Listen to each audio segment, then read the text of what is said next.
Okay, welcome to my match reaction to the Preston North End versus Sheffield United game. Also, I'm just going to give my thoughts of the season so far.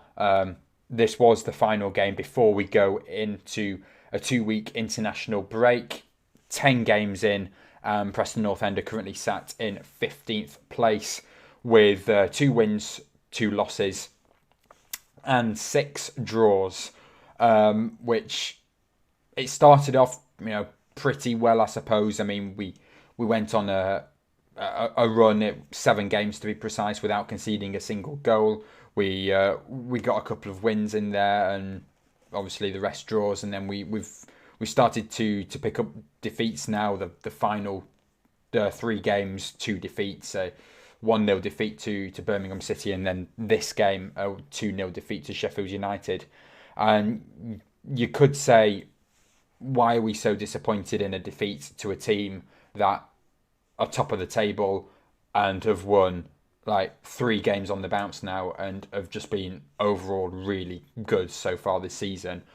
Um, Look, I would say the fans at the moment, they're more disappointed in this 2-0 defeat to Sheffield United than we were with the 1-0 defeat to Birmingham City. And to be honest, not Birmingham, sorry, Sheffield United today, I didn't think were particularly good. Obviously they scored the 2 goals, but that it was 2 very stupid mistakes at the back. Where actually, for the whole season so far, and in this game as well, our defence was pretty good. I mean, we get some good tackles in there, clear the ball at the right times. We do everything well defensively, but then it just ended up 2 really easy, stupid mistakes that we just made, and then obviously Sheffield United just got the goals from them. And I think the first one, it was a mixture between our goalkeeper Freddie Woodman and defender Andrew Hughes. I don't really. It wasn't cleared properly, and there was a chance for Freddie Woodman just to get it out, and just smash it up and clear it. But I'm not sure if he got a clean contact on it, and it was a bit of a mess really because it like clipped off his boots, which made it like awkwardly go over to Andrew Hughes, where he had a go at clearing it, and it was just these little fine touches on the ball, and it couldn't properly get cleared. And then Sheffield United, one of the Sheffield United guys, just came in and absolutely smashed it in. It actually came off the post as well, so it was so close to missing as well.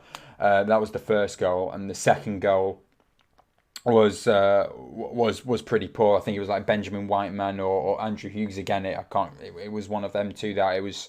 We just gave the ball away, just very stupidly, just passed it to them, and then they just ran up to us and just scored the goal. So yeah, those were the goals that we did concede, and obviously yes, you're going to concede goals in games, but the fact that we've defended so well, we've defended so much better, and then we go and concede goals in such like the easiest of situations where we could have just avoided it.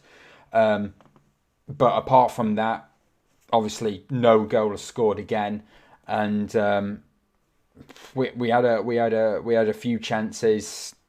Everyone's got chances in the games, but we just can't finish the chances basically that we are getting. Where this just it just we don't have really strikers that can score goals basically.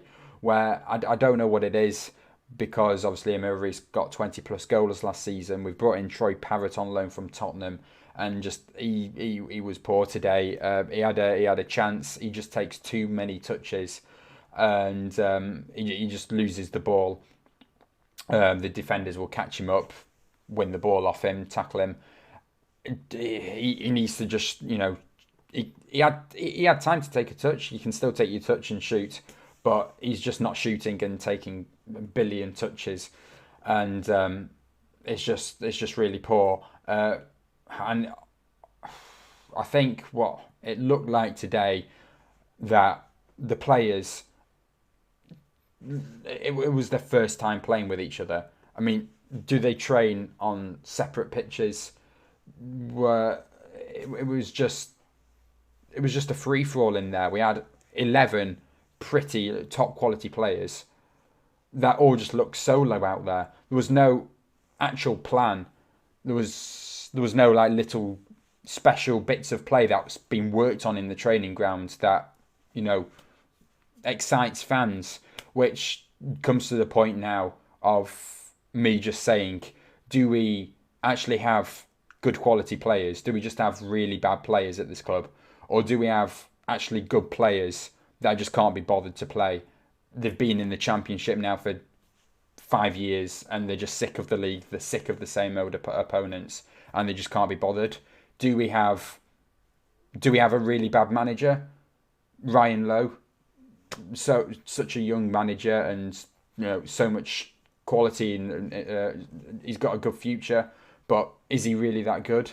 Or is he good but just can't be bothered? He came in last season as a replacement for Frankie McAvoy, and well, he was doing really well.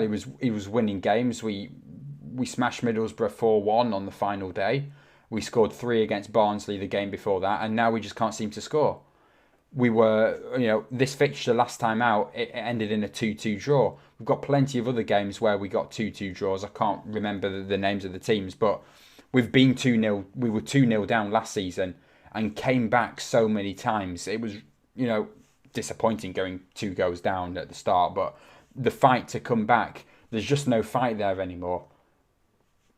So obviously something's changed between last season and this season, and we've lost 3 loan players: Daniel Everson, Sepp van den Berg, Cameron Archer. I don't think those were the reasons of our fight back. I mean, we've brought in Robbie Brady, who's a really exciting player. So, obviously Troy Parrott's a bit of a disappointment at the moment. And then obviously the goalkeeper can't really spark any comeback, so the goalkeeper's the goalkeeper. We're still in the exact same position as we were last season, still probably conceding 2 goals, but we're not fighting back, and anything to inspire any comeback, it's just completely dead. And is that just the players can't be bothered, the manager can't be bothered? I mean, just no plan. Is the manager fed up? Are players fed up? No fight in the team. Looked like 11 solo random players met each other for the first time. All good quality players themselves solely, but they just couldn't play together as the whole team. Obviously Troy Parrott's not good enough. I said that, and then obviously the 2 stupid mistakes that we did make did cost us the game. And again, even if we didn't make them, what was it going to end? Another 0-0 draw. It's pathetic. Now, that's where I'll finish this video now. But obviously something needs to change, but I don't know what.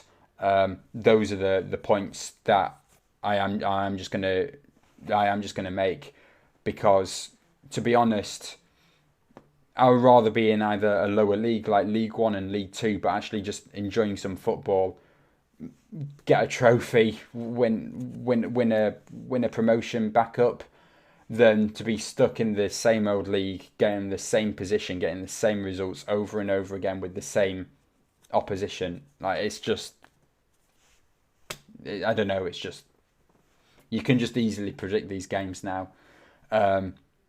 And it's just a bit boring at the moment with just the style of play at the moment.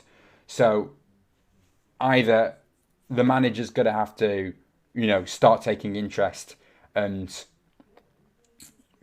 change something up, change the formation, change the tactics, which obviously he said he's not going to do. He's said the players have to adapt to him, which, can be, sometimes the manager does have to adapt to the players. So, look, he's not going to work well here. He might be the best manager ever. He might go on like, Aston Villa's struggling at the moment. He might go to Aston Villa, turn them around, get a job at Liverpool. I don't know. It could be the best manager in the world. But if he's not working well at Preston, then I don't care how good he is, but if he's not playing well, not doing well here, then he does need to go.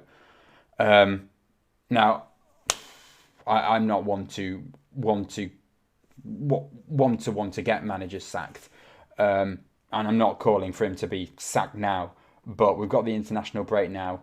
Let's see if he really cares. He needs to bounce back now and get some good results. Let's see if he changes something up, and just we'll just go from here. And then look, by halfway through, probably about like February time next year, we'll have a look at the results, and then it'll obviously be decided if he needs to go or not. So yeah, I'll give him until February, end of February, beginning of March next year. So I'll give him another like transfer window in January, and if nothing improves, then look, we'll need a change. But then that's the question again: how many changes have we made? Alex Neil, Frankie McAvoy, we're just in the same old position. Yeah, we'll see what happens. But yeah, on to international break. And yeah, I am looking forward to England, but hopefully Gareth Southgate doesn't bore us with the England side as well. So yeah, I'll see you all in my next video, which obviously will be score predictions for the leagues when we're done with international break. I'll see you all then. Bye.